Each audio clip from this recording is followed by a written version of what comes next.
Hi, I'm there behind this book. This is Before and Then After by Naina Redhu Madhavan. It's a book of short stories and I really enjoyed reading it. So I'm going to read a small part of one of my favorite stories from this book. So today's the Naina Redhu experience is going to be a short excerpt from this book. So this book is Meenakshi's fourth book, and I had it signed. Yay! I went for the book reading, and that was fun. She happened to read from my favorite story from the book, which is called 1+1. It's on page 113. Okay. These are the things I think at 6 o'clock on a Tuesday evening, when I make my way from my flat to work. That there are little silver threads connecting everyone, invisible to the naked eye, but so powerful that you can feel if one of them is tugged or broken.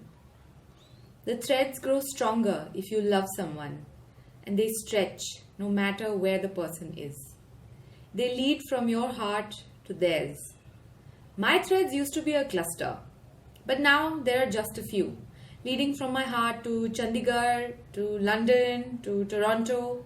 Those are my 3 threads, and I would know instantly if something happened to them.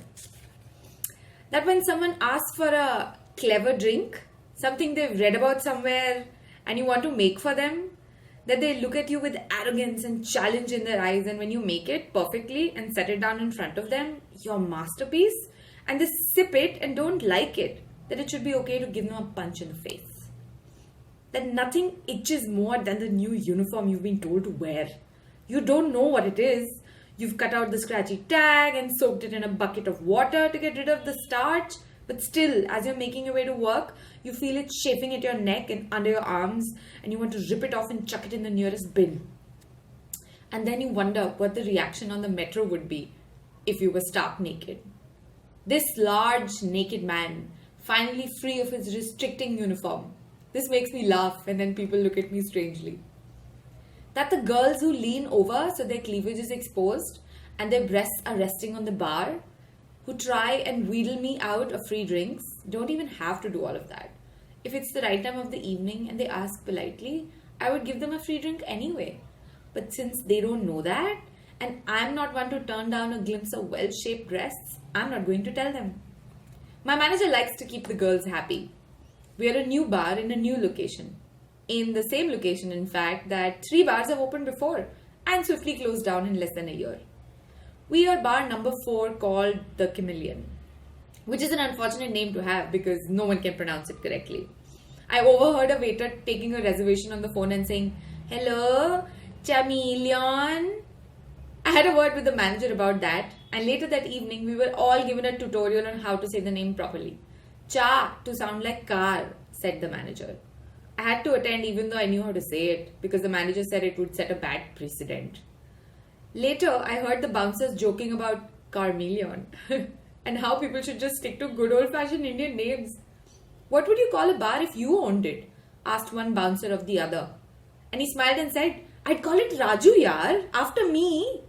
But Raju doesn't sound posh and we want to attract the right clientele. I walk in through the service entry. We're a little late today, but since it's Tuesday, the slowest night of the week, no one seems to care. Chairs are still stacked upside down on the tables, and the cleaning boy is taking his own sweet time. The cashier is busy with the accounts, and he has his own music on, some Bollywood stuff, that the cleaner is singing along to as he works. We have an in-house DJ who comes a little later, a nervous-looking boy, who I personally believe we should fire because he can never match the crowd to the music. On a slow Thursday, he plays hip-hop, and on a buzzing Sunday, he plays oldies. We don't pay him much though, about 10k and free drinks. The catch for the free drinks is that he can't drink when he's working, so he has to wait for a break and hop down and signal to me for a beer. Ah, hello Bharat, says the manager when I come in. Today is karaoke night, eh? Should get quite a crowd. It's the first time we're trying it, and we're experimenting with Tuesday in the hope that it will draw more customers. Yes, sir, I say, taking off my jacket. So, Dinesh isn't coming in then? Dinesh is our DJ. His DJ name is supposed to be DJ Cool, but no one calls him that. He has all the extra K's and L's for numerological reasons, but they haven't made him a better DJ. Pity. No, says the manager. He's coming to get the crowd started off. Also, this guy we've had for the karaoke is one of his friends, so Dinesh will be around to help. I nod and head behind the bar to unlock the liquor cabinets. Most bartenders aren't trusted with the keys of the cabinets. There's booze in there worth lakhs. But I came with a high recommendation, and I've been working here since the bar opened. Still, every night I have to sit with the cashier and we go over the bar takings bill by bill. And then I make a list of the alcohol that needs to be replenished for the manager. Mostly beer and vodka, those run out the fastest. But since we're in Delhi, my whiskey gets over quickly too. I sniffed the open bottle of wine. I opened it 3 days ago. There haven't been many takers since. If I serve it, there's always an off chance that some smart ass will return it claiming that it's corked. But then I could get lucky and it might be some girls who are so wasted they could be drinking cough syrup at that point. I blame the lifestyle papers. Now everyone knows the word corked, but no one actually knows what it means or what a corked bottle of wine actually tastes like. To be completely safe, I pour out a capful of the wine and taste it. It still has some life and it's the cheap stuff, which we buy for rupees 300 bottle and sell for rupees 450 a glass. It's a rip-off, but hey, that's why you come to bars anyway, right? Happy hours begins in half an hour. That's one of our new things too. If you come in between 6:30 and 8:30 in the evening, you get half off on all your drinks, which we also call 1+1. This only applies to beer and IMFL. That's bar speak for Indian made foreign liquor, your brands that have set up here and sell slightly overpriced swill. Not cocktails or anything that'll make me reach for the top shelf where we keep all our expensive stuff. Happy hours is great for the bar, but not great for me because I have to keep track of how many free drinks a person has left. I prefer to serve all the drinks together, but people like to stagger them out, and when they're drunk, because they always drink faster during happy hours, there are often arguments about how many they have left. I always feel like saying it's my job to stay sober, so don't try and pull one over on me. But we have to be polite, and as far as possible, not call on Raju and Ajay standing in their black t-shirts outside the door. I'm a tall man, but those two make me feel like a weakling. I really want to read the rest of the story, but I don't think that'll be fair because I think you should buy the book. I am trying this new format of recommending books by reading excerpts on my YouTube videos because I really love reading. I read a lot of books. I listen to a lot of books these days on Audible. And I really like sharing good books and books that I've enjoyed. But writing about the books on the blog and typing out the excerpts from the book, it's a little more tedious and I think it doesn't connect as well. I think the video format really connects better, and I get to read the book and try to pretend like I'm one of the characters in the books.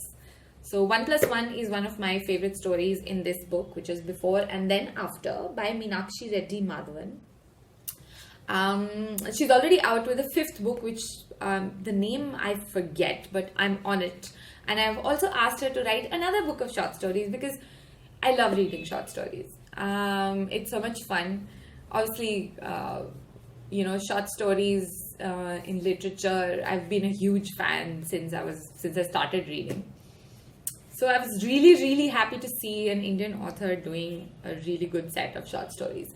And they'll appeal to pretty much everyone. If you're one of the serious literature people, there's something in this for you. If you're a college-going kid, there's something in this for you. There's another one that's which was really enjoyable, was, I think, I forgot the name, what it was, but Insert a Carrot. that was hilarious. It's like a dialogue between two girls, and yeah, so this is a nice book. I had fun. I will probably be reading some of the stories again and again. I've already had a couple of friends who bought the book, and please go and buy this book. Not only will you be buying a nice book of short stories, you'll also be supporting the author. Thank you for listening today. See you soon. Bye.